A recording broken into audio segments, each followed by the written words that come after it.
The noon sun bore down on the auction yard, turning dust into a choking veil that clung to every breath.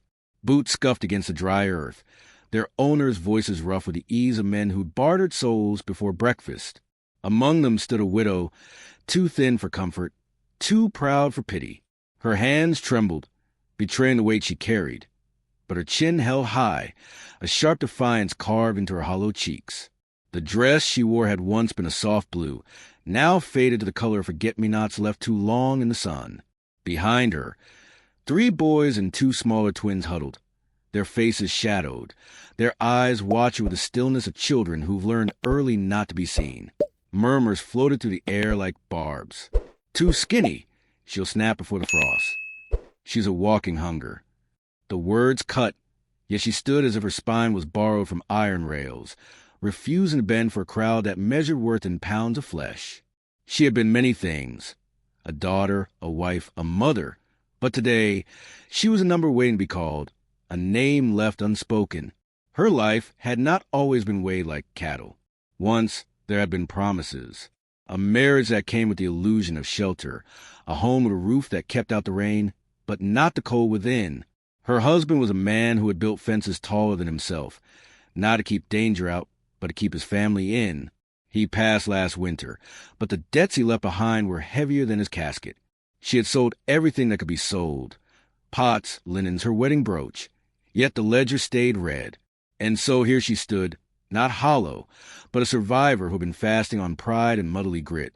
Because pride couldn't feed her sons, but maybe, just maybe, $3 silver could buy them a winter. A rancher swaggered forward, boots kicking up dust like a rooster in a yard.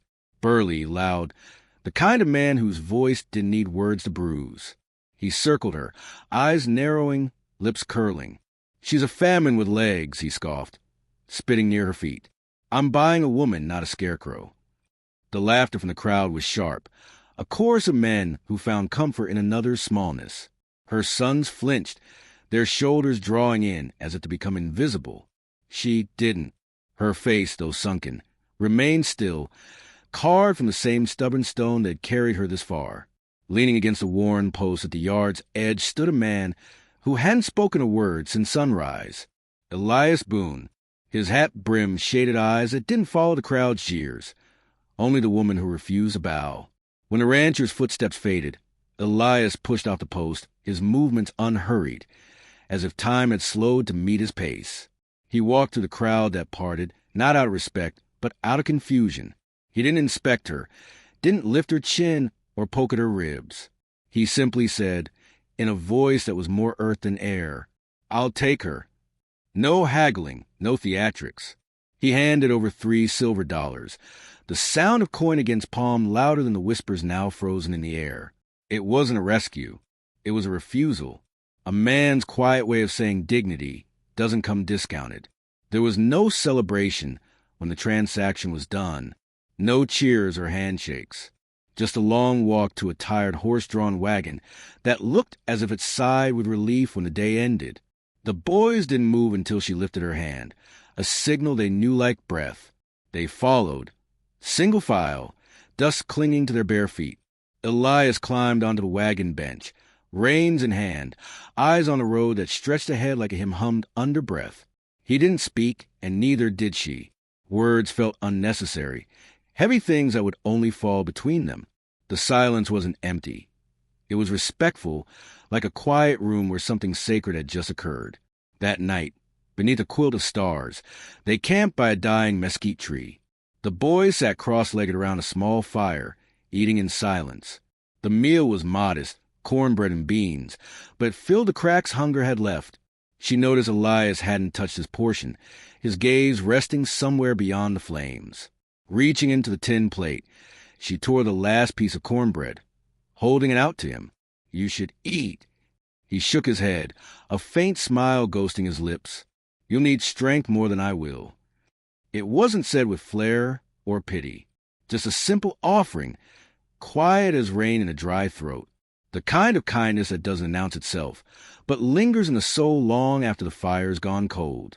The prairie greeted them with a hush, the kind that belonged to land not eager to prove itself. Elias's ranch wasn't the kind sung about in taverns. No grand gates or sprawling fields kissed by fortune. It was a patch of earth that listened more than it spoke, fences stitched like mended seams, a house that stood because no one had told it to fall. As the wagon rolled to a halt, her boys scattered, their bare feet eager to claim new territory. They touched everything, rough wood, cracked stones, as if their hands needed proof it was real. She didn't follow, not yet. Instead, she watched Elias as he stood at a distance, his gaze following the boys, not possessive, but protective. It was in a way his fingers rested near his holster, not in readiness, but in promise. He wasn't guarding land. He was minding the people now on it. The days that followed unfolded slowly, like a quilt stitched by patient hands. She insisted on working, scrubbing floors that had grown accustomed to dust, tending to chickens who eyed her with suspicion. Elias never stopped her. But every time she reached the edge of exhaustion, she'd find something small left behind.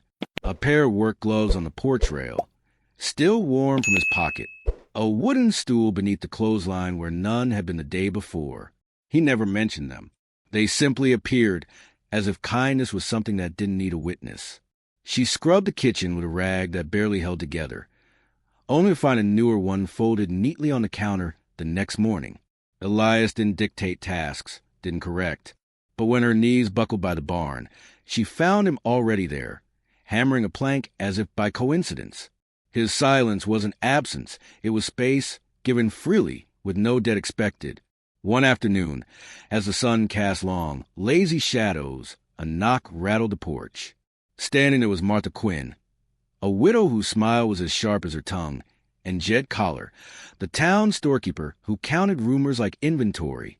Martha's eyes swept over the widow, lips pursed. "You still look like the wind could carry you off," she said, not unkindly, but not gently either. Jed, less tactful, chuckled. "Elias, you buy yourself a wisp? Thought you needed a woman, not a ghost." The air tightened, the kind of pause where a man might raise his voice, stake his claim with noise. But Elias only shrugged, the corner of his mouth tilting in a near smile. "Ghosts don't work this hard," he said, nodding toward the fresh line of laundry fluttering like white flags. The widow said nothing, but she noticed then how his defense wasn't loud. It didn't seek to shield her, but to remind others that she was standing just fine on her own. That evening, as dusk folded the sky into softer shades, she found her eldest son sitting beside Elias on the porch steps. A whittling knife danced in Elias's hand, the wood curling away like ribbon. The boy watched, wide-eyed, his own clumsy grip mirroring the motion. The younger twins perched on either side, their giggles erupting every time the shavings tickled their toes. She stayed in the doorway, unseen, as their laughter filled a house that had forgotten the sound. Elias didn't teach with lectures. He handed over the knife, patient, letting mistakes whittle the lesson themselves. The boys leaned into him, their small shoulders pressing against his side, as if their bodies already knew the space was safe. Later that night, long after the boys had fallen into dreams, she found Elias in the kitchen, sleeves rolled, mending a broken chair. He didn't look up, didn't invite her in, but his stillness was an open door. She stepped inside, took up the sandpaper, and they worked side by side. No questions, no stories, just a soft rasp of wood beneath their fingers, the room breathing around them as if exhaling at last. His presence didn't demand words. It offered a place where silence was welcome, where her tiredness wasn't judged. When sleep came that night, she didn't clutch her sons like a shield. She lay with her hand resting lightly near them, the house humming quietly, as if it too had been waiting for a reason to feel alive again. The mule wasn't much to look at, with a coat like faded parchment and ears that seemed to catch every whispered secret of the prairie. But to 5 boys who had known only the way to walking, it was a kingdom on 4 legs. Elias stood steady, one hand on the mule's halter, the other gesturing with quiet patience as he taught the eldest how to hold the reins. The twins, never ones awaiting, tumbled into the haystack, their laughter scattering like sparrows. She watched from the fence line, arms crossed against her chest, though the corners of her mouth betrayed her. A soft smile, uninvited yet persistent, curved where once there had been only caution. She hadn't noticed it was there until she felt how easily it settled. Later that afternoon, as the sky folded itself into softer hues, the youngest twin ambled over to Elias, a crumpled piece of paper clutched in his small hands. On it, a child's drawing, a house with stick-figure people, 5 small ones and 1 taller, wearing a wide-brim hat. "Pa, look," the boy said, voice bright and innocent. The word fell into the earth like a stone into still water. Silence followed. The boy blinked, not realizing what he'd said, only that it felt right. Elias knelt, unfolding the paper with care, as if it were something fragile and precious. He looked at the boy, his smile slow and sure. "That's a mighty fine picture, son." No one corrected the boy. The air shifted, subtle, but enough to let roots take hold where only dust had been. That night, the stars fell closer.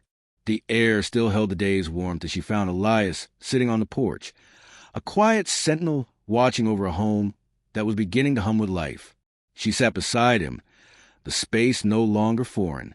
"I need to thank you," she said, her voice a little rough from words long unspoken, "for your patience. With them. With me." Elias's gaze didn't waver. His voice, low and even, felt like a hand smoothing over splinters. "You all came with roots. I'm just giving the soil." She'd known men who built their pride on what they could take. Elias built in silence, with steady hands that offered space instead of demand. She realized then that strength wasn't always loud. Sometimes it just sat quietly beside you, waiting. The harvest festival came with the scent of wood smoke and the sound of fiddles playing songs older than most memories. She hesitated at the doorway, smoothing her dress though it made no difference. The mirror had told her this morning that she was still too thin, her cheeks still hollow. Townsfolk would notice. They always did.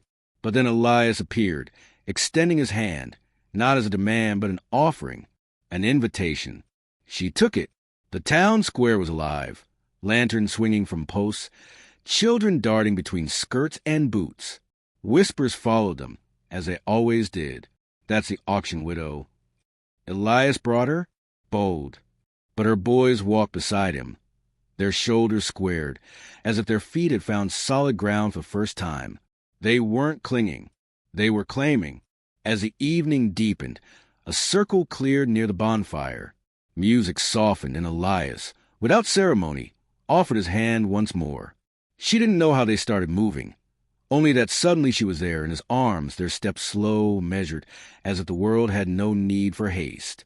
They weren't graceful, but they were honest, and by the time the song faded, the murmurs had quieted. People noticed not the thinness of her frame, but how she stood a little straighter, how Elias looked at her as if she had always belonged. But not all hearts turn as easy. The rancher from the auction found them near the cider barrels, his voice as greasy as the sweat glistening on his brow. "Still parading those bones around, Boone? Thought you'd fattened her up by now." The words dangled, bait on a hook. Elias didn't bite. His gaze was steady, his stance relaxed, as if the insult had been a summer breeze. "These bones," he said, calm as him, "built more life than your gold ever did." There was no applause, just a shifting, a murmur that rolled through the crowd like the tide turning. Respect, when it comes, doesn't always announce itself. Sometimes it just lingers longer in the way folks look at you. The night air was cooler by the time they returned to the ranch. The boys had fallen asleep against each other in the wagon, their limbs tangled like saplings grown too close. She and Elias sat on the porch steps. The quiet stretching between them was no longer a gap, but a bridge. "I thought I'd be a burden," she admitted, voice soft. "That bringing 5 boys here would be asking too much of a man already living quiet." Elias didn't look away. His eyes were soft but steady, like the ground beneath bare feet. "You're not a burden. You're the reason this place feels alive." There was no need for more words. Some truths, once spoken, fill the space they're given and stay there, unshaken. That night, as the moon carved silver paths across the floor, she found her boys curled beside Elias on the porch. Their small bodies leaned into his, as if the place had always belonged to them. And in that moment, with the house breathing quiet and full, it did. The sky hung heavy with a storm that wasn't born of clouds. Wagons rolled up the dirt path, their wheels cutting sharp into the earth, carrying men whose faces had been carved by years of cold intentions. At their head sat a lawyer, his coat too fine for a place like this. Papers clutched in his hand like they were weapons. They dismounted without a word, boots hitting the ground with the kind of certainty that comes from men who believed paper held more power than people. She stood on the porch, her boys behind her, their small bodies pressed close. Her hands shook, just enough to betray her heart, but her voice when it came was calm, cut from the same quiet steel that had carried her through worse storms. "You've come a long way for nothing," she said, eyes steady. The lawyer unfolded the papers, his voice smooth and practiced. "These boys belong to the estate of your late husband. His kin has claims. Debts unpaid." Elias stepped down from the porch then, his hat low, jaw set, not as a man bracing for a fight, but as one who knew he wouldn't have to raise a hand.